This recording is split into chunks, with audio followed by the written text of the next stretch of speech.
সবাই টেয়া দিতে আছে আমারে দে না আমারে দে না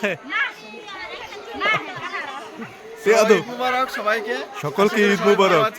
আসলে এটা একটা আনন্দ। আমরা যখন ছোট ছিলাম তখন আমরা বাবা মা দাদা দাদি বা বড় ভাইদের কাছ থেকে এরকম উপহার পেয়েছিলাম, খুবই ভালো লেগেছিল। তো আজকেও আমি এখন বড় হয়েছি আলহামদুলিল্লাহ, ছোট ছেলে মেয়ে আমারটা আছে, সবাইকে একটু উপহার দিলাম। আশা করি যে একটা ট্রেডিশনাল, এটা সবাই বজায় রাখবেন, সবাই ভালো থাকবেন, সুন্দরভাবে সবাইকে পরিবারকে নিয়ে ঈদ করুন। সবাইকে ঈদ মুবারক। ঈদ মুবারক। আমারটা ঈদ মুবারক। ধন্যবাদ।